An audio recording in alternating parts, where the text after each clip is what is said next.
Everybody, welcome to the latest episode of Golfertainment George and the Florida Insurance Men. I am George, your host, aka Golfertainment George, and we've got co-hosts. We've got a special guest, so let me get right to it. Ladies and gentlemen, the Florida Insurance Men are my co-hosts, and first I'd like to introduce, he's waving at you. Wave again, please. Patrick, here we go. Patrick Wraight, the Director of the Academy of Insurance and one of the Florida Insurance Men. Patrick, welcome to the podcast. And Kevin Amrhein from the FISE. Kevin, welcome, Florida Insurance Man, preeminent. Great to see you here. Great as always. To be here. Thank you. Happy holidays. And we've got a special guest. And I'm about to let you in on what Steve Martin calls a show business moment. On one of his albums, he spotted Carl Reiner and Eddie Fisher in the audience. He introduced both of them, and then one of them got up and shook the other one's hand. And he goes, Carl Reiner shaking Eddie Fisher's hand. What a show business moment. And he goes, oh, I wish I had a picture of that, because they had never met before. And I've got two gentlemen here who had never met before, and this is the first time ever that they're meeting for the first time. They'll never get a chance to meet a second time. So I just thought I'd emphasize that doubly. First time for the last time. Absolutely. Our special guest is Mr. Frank Pennachio, longtime insurance Mount Rushmore bust in waiting. Nice. And Frank, this is your first time meeting Kevin Amrhein, I believe.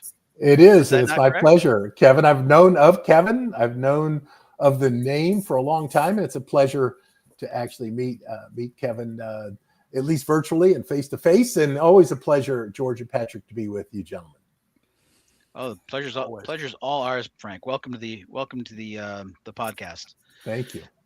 Well, gentlemen, I'd like to start off this episode with an interesting article about a failed class action lawsuit concerning the size of a Whopper, which is the Burger King sandwich.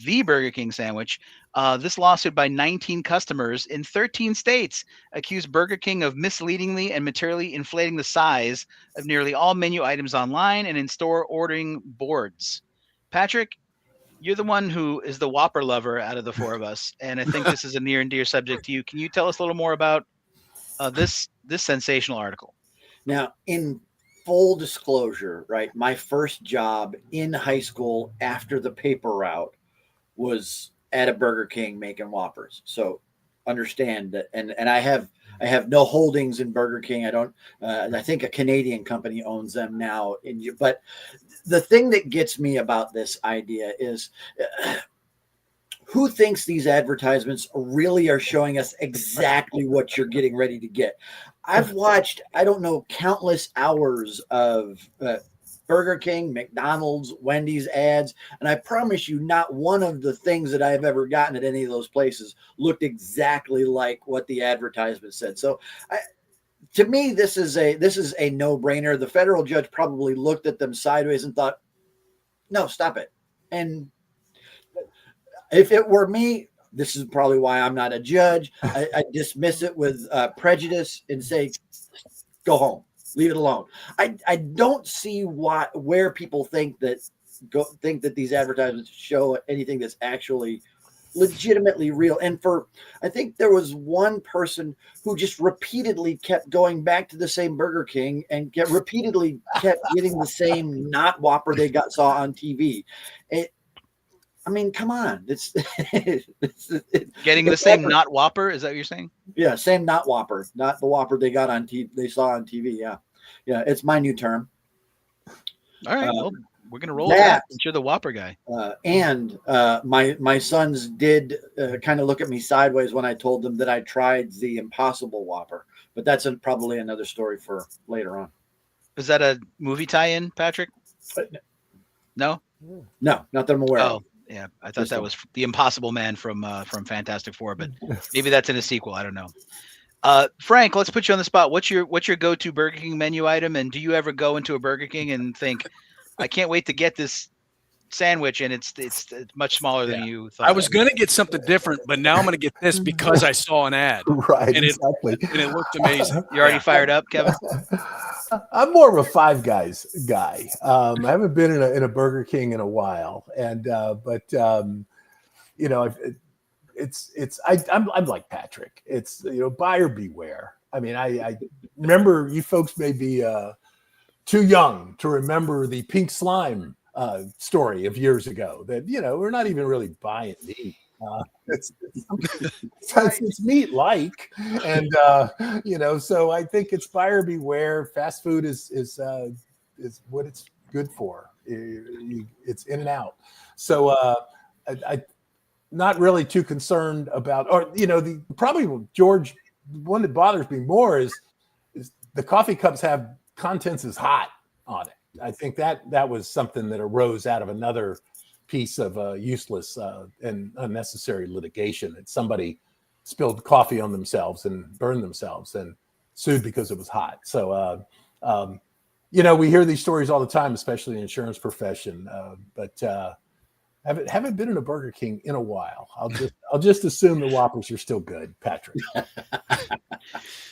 What kind of insurance coverage would indemnify a burger? Like, is this E&O? Is this reputational harm that the burgers aren't as big as the pictures, or what kind of Frank? You're the work comp guru. I mean, if someone slips on a Whopper that's too small, is the company protected because the size of the Whopper was less gigantic than the actual picture of the Whopper? Like you got off light? I don't think that'll come into play, George. I think arising out of in the course and scope of employment is all we're looking for here on Slips and Falls. So if that happens, it's compensable. I do like how George sends me for a Whopper. What? Say that again? If George sends me for a Whopper, no, there you go, to go in get Florida, him some yes. lunch, then maybe. No, yeah, we're stretching it. You're right. We're stretching it. Frank, I like how I asked you what your favorite Burger King menu item was, and you instantly talked about some case involving another restaurant, McDonald's. So you totally sidestepped it. Very Patrick Wraight-esque mode of interrogative response. And he went right to the Five Guys too. I mean, he just leveled up the on Five it Guys. completely. Kevin, are you a Five Guys guy? What's your go-to? The White Castle's down there. What's going on? No, well, we don't have White Castle in Tallahassee, but we do have Whataburger. So if you're not in an area that has been graced with the presence of Whataburger, that's why this entire conversation is meaningless to me. I mean, if I'm going for a fast food burger, there's only one. There's only Whataburger. So when I went to college, there was a Burger King that was between the off-campus, the apartment I lived in, and the campus. So I would walk by Burger King to school and from school every day. And the Whoppers for a hot second there, you probably were 99 cents. You could get, and that was my go-to meal. Like every single evening when I would come home from class, I'd stop at Burger King and I would get 2 of those things. And then I came home my freshman year, Thanksgiving break, 2.5 months after I had left to go to college. And I had gained so much weight that everybody that saw me, I became the punchline of basically every joke. And so that's my memory of Whoppers and Burger King. And you can see why, I personally think they should get sued. I personally hope this ends poorly for Burger King because it was their fault that I ate 2 of their sandwiches every day and gained a lot of weight. It was their fault that happened to me. See what I did there? I'm blaming them for my That's own. good. Yeah, I That's like good. it. And now I know that when your you sit around freshman the house, 15? Kevin, you sit around the house, man. There it is. But I'm Look at you. Burger King was originally a Florida-based company, by the way, founded in Miami. That's right. Just throwing it out there. Huh. Wow, Not that has any bearing on the story. Do you remember there used to be all these rumors that when they would do the commercials for the fast food, the food was injected with, like they would inject it with silicone or something to like make everything look filled out. I don't know if any of those were ever true, but they're true. I have a friend who's a professional photographer that actually took pictures. Oh my of food. gosh! And it was fake. A lot of it was just plain fake food. Yeah, but, they dressed it up. Oh man, significantly. What a bummer. Well, thanks, Frank. Jeez. First, this conversation is meaningless, and Frank's like, yeah, they dress him up. No, that's good intel about the pictures, though. I like that. That's inside baseball. That's good stuff. Fantastic. Well, gentlemen, this section or portion of Golfertainment George and Florida Insurance Men is brought to you by the Insurance Journal's Academy of Insurance. Patrick, I was going to do this, Kevin. I was going to shuffle around and say, you talk about the Academy today, but, I'm not going to do that to you because it's the holidays. Sure. Patrick, if you could elucidate on what the Academy is, who they are, the virtues of therein, please do. The Academy of Insurance is an online learning platform for people interested in insurance. I used to say just insurance professionals, but we're getting all kinds of people in risk, regulators, people who are just learning about insurance because of the role that they've gotten into. So anybody insurance curious or in the insurance industry, it should spend some time with the Academy of Insurance. You have great instructors like George, Kevin, and Frank.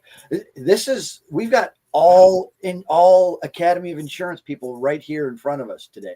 And probably the smartest among us is Frank, followed up closely by Kevin. And I'm just trying to tell you, we've got some of the greatest insurance personalities in the industry today. Folks that won't teach insurance and make you bored to tears. And we're online, ijacademy.com. We've got live classes all the time. In fact, our next one is today. We've got a group of risk students from East Carolina University going to talk to us about food additives, nonetheless, and the risks associated with that. How interesting. Almost like we thought this through, except I didn't. So join us, ijacademy.com, and we're having a great time. Great work, Patrick. Man, thanks for good job. Absolutely. Thanks, Patrick. Fantastic job. I really appreciate it. The Academy of Insurance, ijacademy.com. IJ is an insurance journal, academy.com. Kevin, normally we do a golf segment, whether it's a movie or golf news or sports news or anything like that towards the end of the podcast. But today we're going to bump that up a little bit, mainly because there's no real much news on the golf front. Not as far as playing goes. Yeah, that's true. As far as playing goes. Yeah. But bad news for I don't even know how to pronounce that. Kapalua in Hawaii. Kapalua. That's it. So you nailed it. I wanted to get as much of a reaction out of you as possible. So I put up, instead of my normal in December flaming dumpster image in the background, I've got a pineapple farm ready to go. Kevin, can you tell us a little more about what's wrong with why the PGA Tour won't start in Hawaii and what might be the reason? Well, you might want to put the flaming dumpster picture up if somebody actually went through the story as to why the tour is not going to start at Kapalua like it has every year for many, many, many years, which is probably the best televised experience in golf other than the majors. People love watching the tournament in Kapalua. The scenery is unbelievable. It's therapeutic because it's always nice and warm there. And so much of the country at that time of year, it starts in January, is not. So it's just this amazing tournament to watch.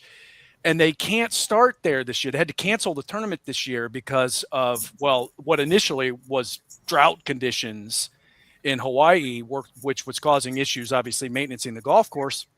But then things got real ugly when the golf course, the company that owns the property, started blaming the Maui Pineapple Company for water mismanagement. So not only are they not getting the rain, apparently the way that the property is cared for relies on very old, outdated irrigation systems that this pineapple farm is responsible for. So I learned many, many years ago a piece of advice that I never thought would serve me as well as it obviously has, but it is to never trust a pineapple farmer.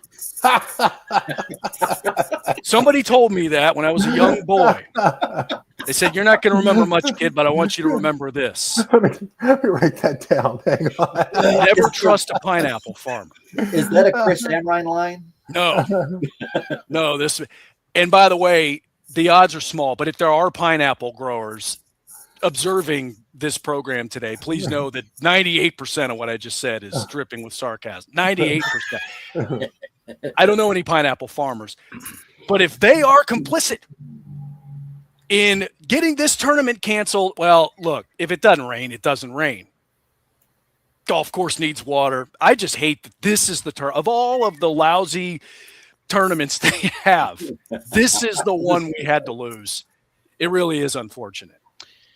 So, Kevin, I want you to know I did go through the story, but I wanted you to tell the story a little bit better because you could tell it better. And, of course, we went through the story. You kidding me? This is a professional Very. I'm sure it podcast, was. Yeah. Absolutely. So, what do we have so far? We've got Whopper or Burger King food is not as large as on the pictures.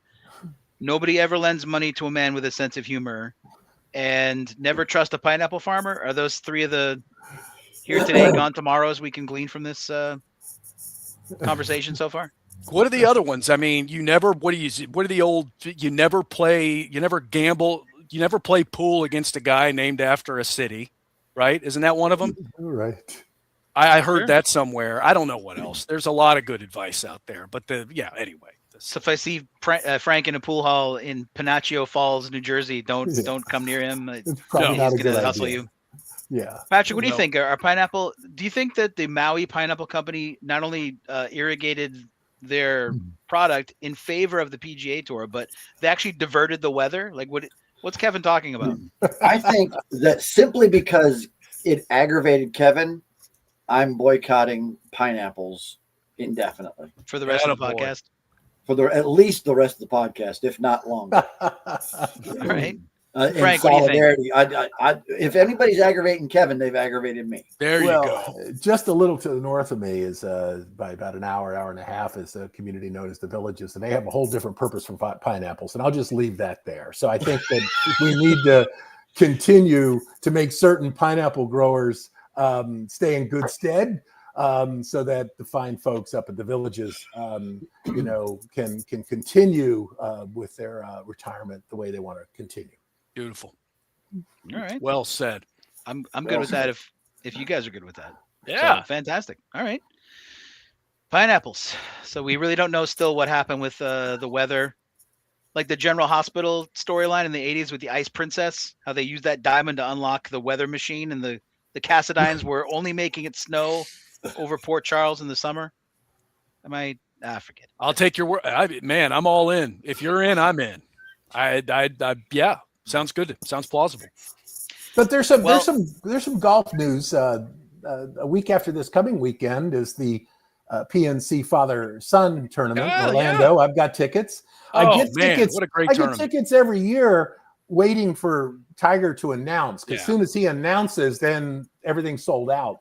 I don't think he's going to announce this year because I just read last week that he's just chipping and putting right now. So I don't think he's not playing. There. It's too bad. But, John Daly and his son are always a hoot. So it's a fun thing. It's a fun thing. Frank, have you ever pretended to be somebody's son so you could get into a mixed? What a great idea that would be, George. Right? I don't think I could pass off as the son. It'd probably be the grandson tournament I might be able to sneak into. But I think as we speak, you're Dorian Graying the rest of us. Like you are just becoming more youthful by the minute, where we are like, I'm falling apart. Charlie Woods is going to need a partner. Tiger's not there. I've seen it. Let's see the golf swing. Could you pass for? I don't think I could pass. Tiger one, Eldrick, Tiger one. Okay. Remember me, Frank Woods? I'm your nephew. Come on. Let's go. All right. Well, maybe they used to say I was a corporate golfer. I just played for business purposes and was never any better than that. That was about the extent of it. And fortunately, there were enough fundraisers that best ball was always my game. But it's a fun thing to go see over there. By the way, it is a lot of fun. No doubt. That's a great game. Kevin. We finally have a kindred golf spirit who's knowledgeable. Yeah, well, it's golf, man. That's it's in the name of the show. It is. You're right. You're right. Kevin, this section about pineapple farming was brought to us by the FISCE. Can you tell us more about what the FISCE is? Who, what happens with them? What can we do? Can you get CE about golf course insurance? And if not, what can you get CE on? Absolutely. Well, so we don't currently, I don't think we touch on golf course insurance in any of our current programs, but that doesn't mean that we won't go down that road, because we have instructors who teach all kinds of different things. The FISCE is the Florida Insurance School Continuing Education. So yeah, we're a school here in Florida, obviously, but if you are observing this show and you have a license in another state, then most of our programs are available in other states as well through independent agent or professional agent and association partners. So if you're sitting there saying, man, would love to hear what Kevin's got to say. Patrick is one of our instructors as well. Lots of other people teach with us. We like their style. We like the variance in the programs, commercial lines, personal lines, life, health, financial, all that fun stuff. You can access our programs through those associations by registering through them. And of course, in Florida, coming directly to us at the FISCE.com. We got all kinds of fun stuff, man. Maybe I will work Pineapple Insurance into it, somehow. I'm sure that'll be a big seller. I'm sure everybody's real interested in that. Yeah, absolutely. Why not? Yeah. FISCE.com, Kevin. And the contact information is on the site if they want to reach you about classes and stuff. It is. It's all there. And obviously, if you're a Florida licensee, you can register. Or if you've got questions from Florida or other states, all our contact info is there. We're happy to help. Awesome. Thanks, Kevin. Wow. Absolutely. Thank you. My pleasure. My pleasure. So that brings, and Frank, you've been a wonderful guest. I really appreciate it so far. And we want to take our last segment and just make it all about you. All about you, man. So you're a longtime insurance industry veteran, and you've been in a long time insurance education stalwart. And if I said you're a work comp guy, I don't mean to just pigeonhole you as a work comp guy, but you definitely a work comp, master, genius at it, and your classes that you've done for the academy in the past have all been, I feel like, fighting for better work comp, claims and cleaner ones and everything like that. So you've been a wonderful advocate for that part of the industry. And I normally would not put the ticker up until the end, but I'm going to put the ticker up for your book on the bottom so we could talk about it. And Patrick, you have read The Silent Danger, which is Frank's book, and you've got a copy right there. Right here on my desk. Dog-eared, because it's such a great read. Yes. Patrick, can you tell us more about Frank's standing in the insurance industry in general and his book in particular? So, I mean, Frank is all kidding aside. I mean, Frank has been one of the voices that we have enjoyed having with the Academy for years. Some of our most memorable moments have come from classes that Frank has done, and Frank is an expert at a contrarian opinion backed up by reason and ready to argue about it in a friendly way. I mean, who could forget the conversation between Frank and James years ago? Now that was appointment viewing that we had, and I'm learning, Frank. You're one example of this. But I'm learning that insurance people either retire and maybe go to the villages and disappear for a while, or retire and go to Maine and write a book, or in the vein of Bill Wilson, stay in Tennessee and write books, right? And then decide to do music. But it's fascinating that you at this stage in your career, stepping back from other things, you finally got the book out. And I'll let you talk more about it. But this is about self-funded health plans for employee benefits. And first off, what was it that drew you to write this book, and what's the response been like? Thank you for the opportunity, and thanks for inviting me, and thanks for the kind words, both Patrick and George. I appreciate those. And it, like so many other things, it was a fortuitous set of precipitating events, and I stumbled into it where, like you had mentioned, 30, 40 years of specializing in comp and on the PNC side. About 10 or 15 years ago, by accident, I stumbled into this world of self-funded health plans. And I personally right now believe that for both PNC agents and benefits agents, the fiduciary risks are rising out of these things, which now 40% of employers under 100 employees are self-insuring their group health. and they have no idea what they're buying. I reviewed a level funded plan just this past week, and quite directly when I was done, I was nauseated, just absolutely nauseated, the way these things are structured and the way in which they're marketed. I wanted to just learn more about it, so I went to the Self-Insurance Institute of America conference a few years ago, and I even went a day early for one of those pre-conference, come give us some more money, spend an extra night at the JW Marriott, and leave your family for an extra day and learn things. And I did all that, and I ended up getting a pitch and total misrepresentation of the product. So I'm like, whoa, this is just wrong, and I need to get this out there. And you folks were kind enough to allow me to talk about it in length on one of your podcasts.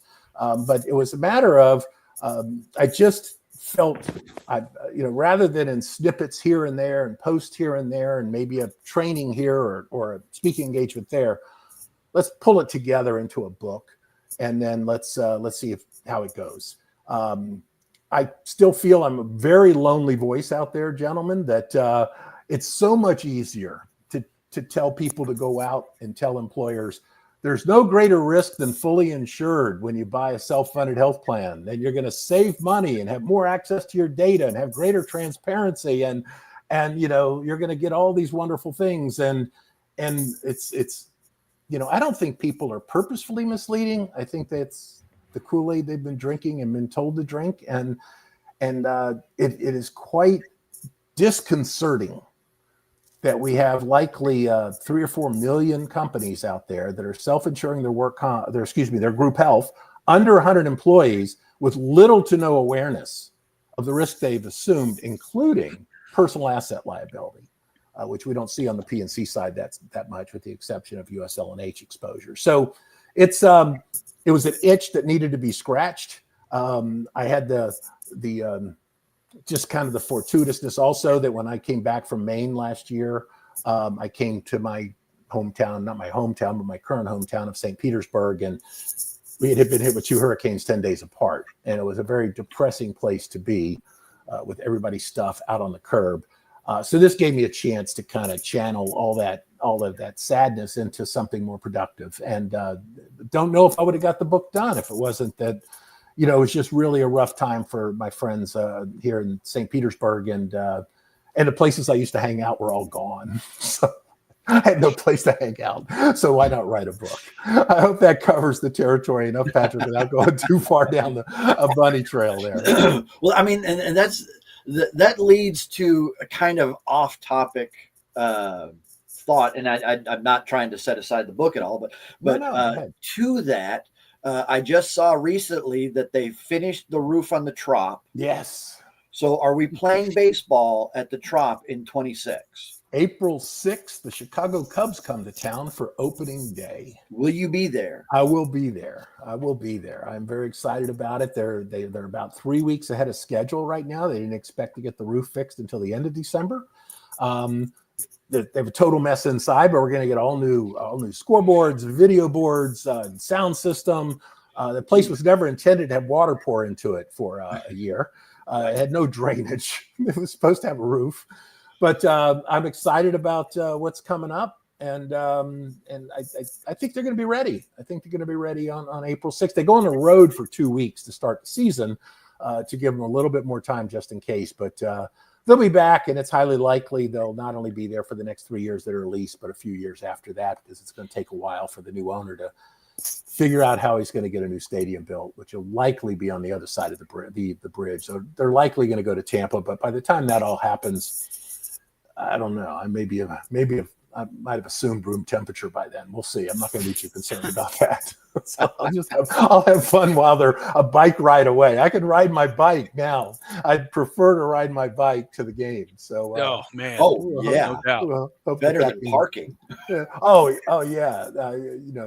$20-$30 to park is saved because they don't charge to chain your bike up to a bike stand. So, but I'm looking forward to it. It was a real tragic loss, and and Kevin, one day you may want to do some kind of training about how the city of St. Petersburg reduced their property coverage from 100 million to 25 million and increased their deductible upwards of 25 or 50 million to save $270,000.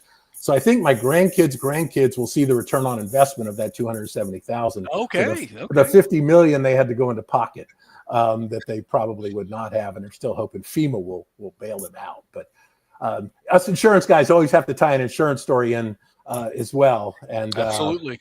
But I'm sure that I suspect that somebody was in a room that says we've not been hit by a hurricane since 1921.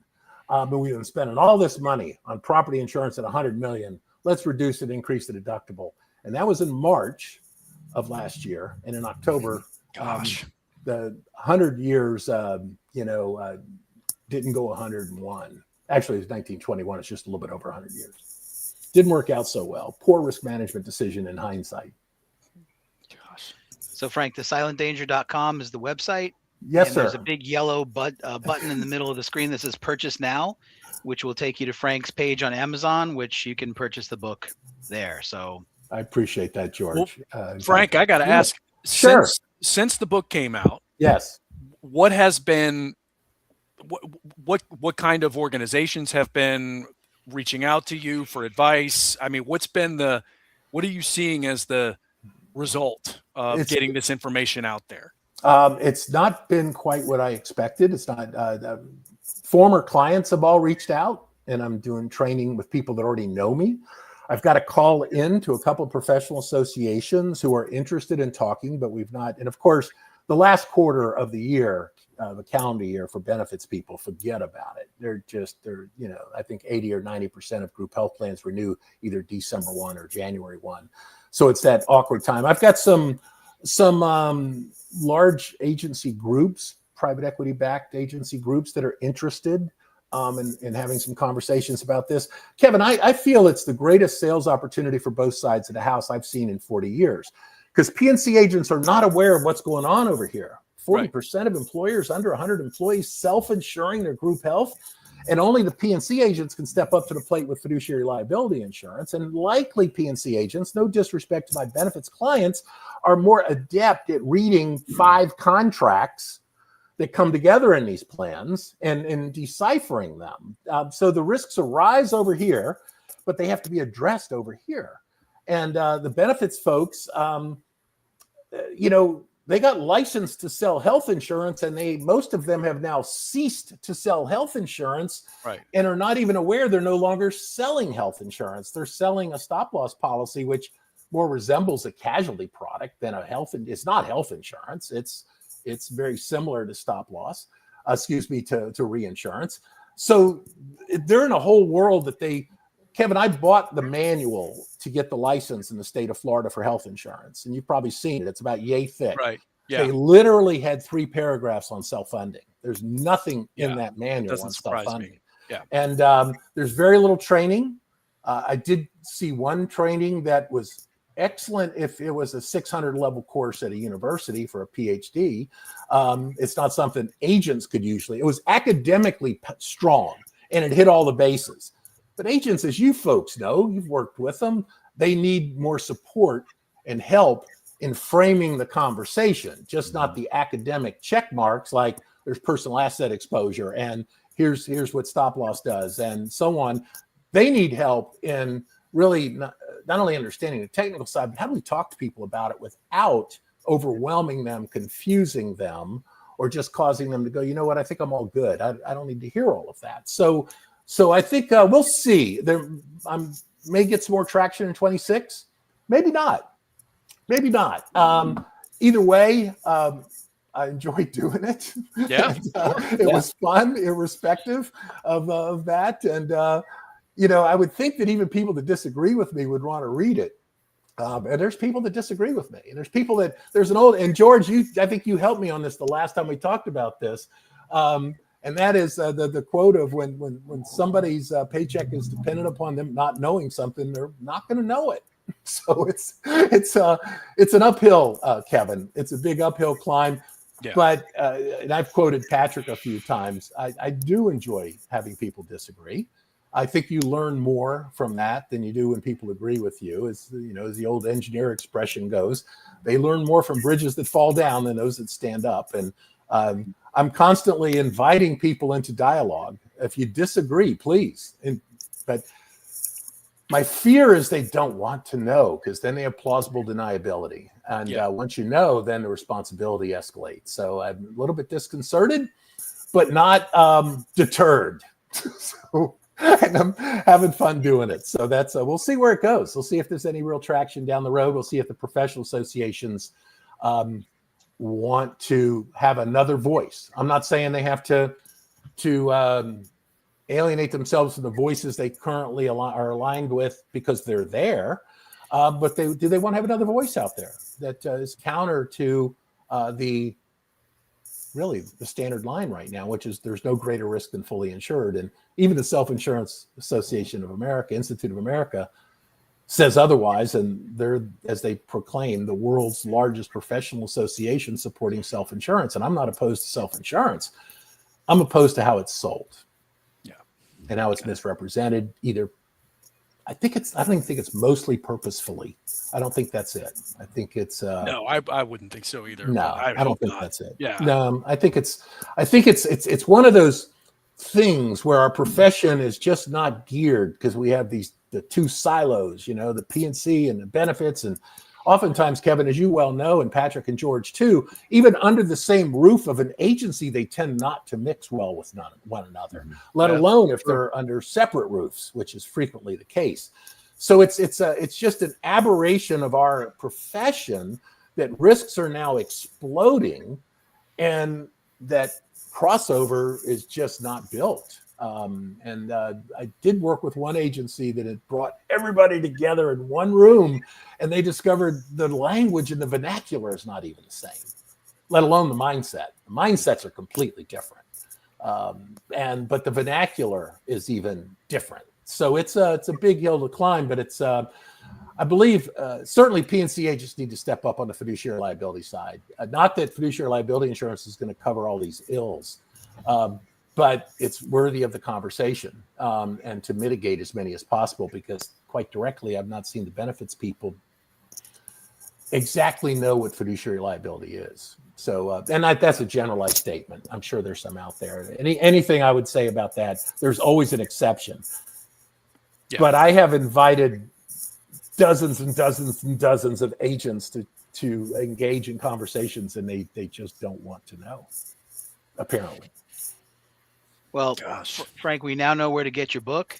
And also, if you want to, anyone that's a member of the Academy, you can look up Frank Pennachio as an instructor. He's got a couple dozen classes with the Academy. So if you would like to see more of Frank's insights or hear him, join the Academy. We know a guy. We can get you, And also, if you go to insurancejournal.tv and look at the Academy after shows, there's a bunch with Frank there too. It's all fantastic. So Frank, you were a great guest, and really appreciate you coming on the podcast and spending time with us. So I appreciate the invitation. You folks are very kind and generous to invite me in, and I thoroughly enjoyed it, and I really appreciate the opportunity to be with you. Thank you kindly for that.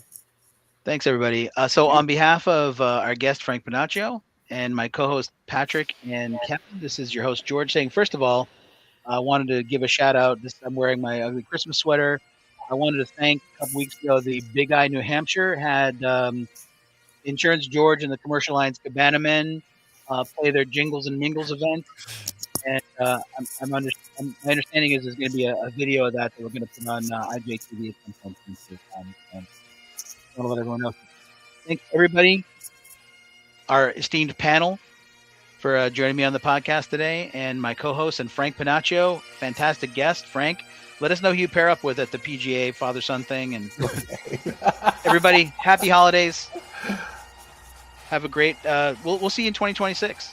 Thank you, George. Take good care. Thank you, gentlemen.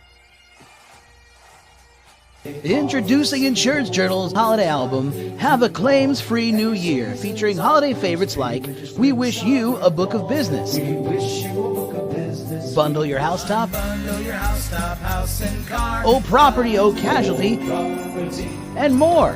Find it now on popular streaming platforms.